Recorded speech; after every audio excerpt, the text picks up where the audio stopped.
दो बार press briefing में भी बताया था और आज मैंने स्टेज से भी बताया था कि हमारा मकसद है कि जिन ट्राइबल विलेजेस में, जिन स्कीम्स में those tribals who are lagging behind, जिनको बेनिफिट नहीं मिला हुआ है, उनकी हम आइडेंटिफिकेशन करेंगे। There would be a nodal officer, उसका एक पूरा प्लान बनेगा और प्रोजेक्ट्स बनाए जाएंगे। फंड्स की रिक्वायरमेंट प्रोजेक्ट की जाएगी ट्राइबल प्लान में। हाँ, जहाँ पे हमारे पास अवेलेबिलिटी होगी, जो 25 थीम्स हैं जहाँ पे अवेलेबिलिटी होगी वो उसी में होगा।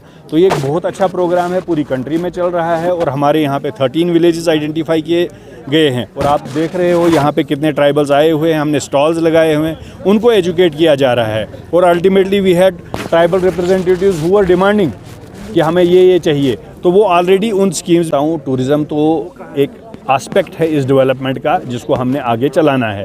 टूरिज़्म डिपार्टमेंट के तो रिप्रेजेंटेटिव्स होंगे यहाँ पे, लेकिन टूरिज़्म की इस तरह से सब कोई स्कीम तो है नहीं। बट अब मैं ये बताऊँ कि इस ट्राइबल प्लान में what government of India has done, उन्होंने कहा कि हम होम स्टेज़ के लिए पैसा देंगे। उन्होंने तो अभी 1000 ही सेंक्शन किए हैं पूरी कंट्री में होम स्टे, और होम स्टे जितना मतलब हमें शुपियान को मिलता है 5 या 10 एप्लीकेशंस कॉल की जाएंगी। हर एक होम स्टे में जैसे एक रूम जो बनाता है 5 लाख विल बी गिवन। जो ही वो 5 लाख उसको मिल गया, वो एक होम स्टे बन गया। That home stay would be A model for tourism development.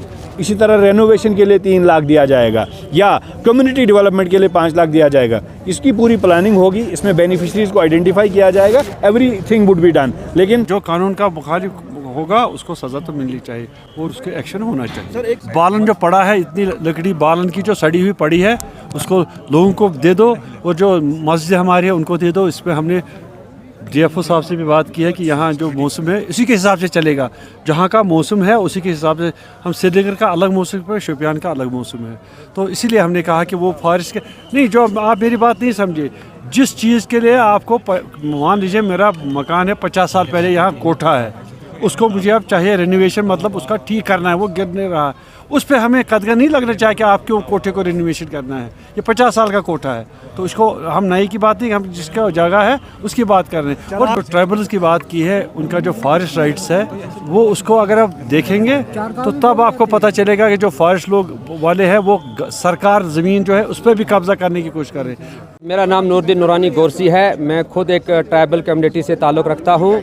ये आज का जो प्रोग्राम केलर के अंदर DC साहब ने मुनाकिद किया, जिसमें खुद DC साहब और यहाँ के MLA शबीर अहमद कुल्ले साहब और DDC चेयरपर्सन तशरीफ़ ला रहे हैं, और वो ट्राइबल प्रोग्राम जो भी यहाँ पे होंगे उससे हमें वो आगाह करेंगे, बताएंगे।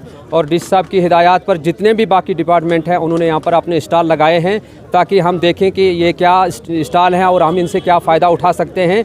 और बाकी जितने भी डिपार्टमेंट हैं उनको ये हुक्म दिया गया है कि आप अपनी अपनी स्कीमें यहाँ लॉन्च करें, ख़ास तौर पे जो ट्राइबल एरिया है, ताकि जो ट्राइबल फार फ्लंग एरियो में जो लोग पसमंदा हैं जो रहते हैं, ताकि उनको ये बिजली, पानी, सड़क और ख़ास तौर पे जो तालीम के ऊपर उन्होंने ज़ोर दिया, जैसे इकलाबिया मॉडल स्कूल है या गुजर हॉस्टल है या KGBV है, या जो हमारे इलाके को सियाहती नक्शे पे लाया, इसके लिए हम गवर्नमेंट के भी, DC साहब के भी और जितने भी इसमें आला हुकाम है, सब के शुक्रगुज़ार हैं।